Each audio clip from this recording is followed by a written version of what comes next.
গণতন্ত্রের চতুর্থ স্তম্ভ মিডিয়া বা সংবাদ মাধ্যম, যা জনসাধারণের কাছে তথ্য প্রচারের জন্য দায়ী।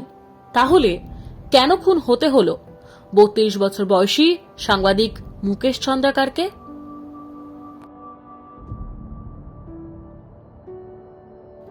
মুকেশ চন্দ্রাকার ছত্তিশগড়ে বস্তার এলাকায় কাজ করতেন তিনি।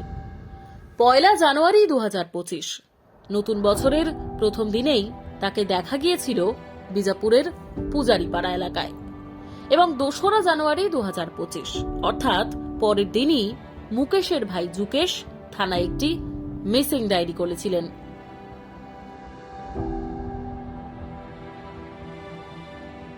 প্রাথমিক তদন্তের পর সাংবাদিকের ফোনের লোকেশন মিলেছিল খুড়তুতো ভাই সুরেশ চন্দ্রকারের ছাউনির কাছে।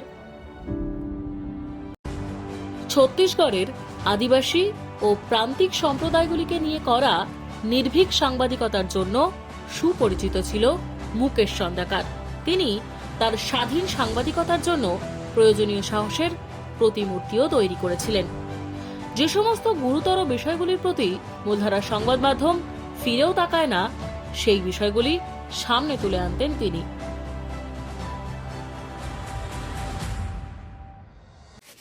পয়লা জানুয়ারি ২০২৫ মুকেশ তার দূর সম্পর্কিত আত্মীয় সুরেশের সাথে দেখা করার জন্য বেরিয়েছিল।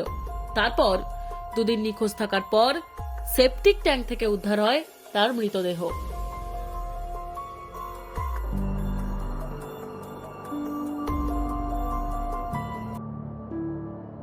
কয়েকদিন আগে বস্তারের ১২০ কোটি টাকার রাস্তা তৈরির প্রকল্পে বড় ধরনের দুর্নীতির পর্দা ফাঁস করেছিলেন সাংবাদিক মুকেশ। আর ওই রাস্তা তৈরির বরাত পেয়েছিলেন সাংবাদিকের দুঃসম্পর্কের আত্মীয় সুরেশ চন্দ্রাকার। বছরের প্রথম দিন মুকেশকে ফোন করে ডাকে ঠিকাদার সুরেশ। একসঙ্গে খাওয়া দাওয়া হবে বলেই ডাকা হয়েছিল তাকে। তারপর মুকেশের হাত পা বেঁধে নির্মমভাবে মারধর আর অত্যাচারের পর ওরা ফেলে দেয় সেপটিক ট্যাঙ্কে, আর মুকেশের ফোন ভেঙে ফেলে দেওয়া হয় নদীর জলে।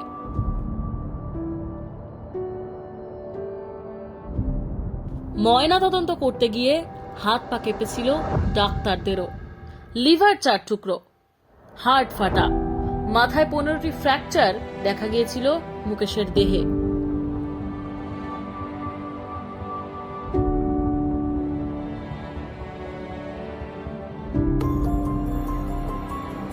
পাঁচই জানুয়ারি সুরেশকে গ্রেপ্তার করা হয় হায়দ্রাবাদ থেকে। ২৭ ডিসেম্বর সুরেশ প্রচুর টাকা ব্যাংক থেকে তুলেছিল। পুলিশ জানিয়েছে এআই আর ওপেন সোর্স ইন্টেলিজেন্স ব্যবহার করেই এই কাজ করেছিল সুরেশ। পুলিশ আরও জানায়, সাংবাদিক খুনের ঘটনার আগেই ৩ জনকে গ্রেপ্তার করেছিল পুলিশ। তাদের মধ্যে ছিলেন মুকেশের খুড়তুতো ভাই রিতেশ চন্দ্রাকার আর দীনেশ চন্দ্রাকার। এছাড়াও ঠিকাদার সংস্থা সুপারভাইজার মহেন্দ্র রামটেক আর সুরেশের স্ত্রী, সব মিলিয়ে মোট ৫ জনকে গ্রেপ্তার করা হয়েছিল।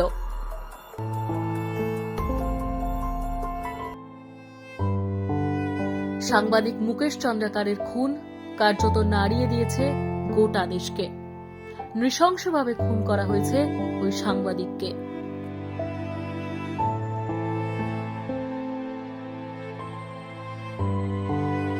স্বাধীন সংবাদ মাধ্যমের প্রতি অসহিষ্ণুতা কিভাবে বেড়ে চলেছে এই মর্মান্তিক ঘটনা তা দেখিয়ে দেয়। সাংবাদিকদের ওপর আক্রমণ বেড়েই চলেছে। পদদলিত হচ্ছে গণতান্ত্রিক রীতিনীতি।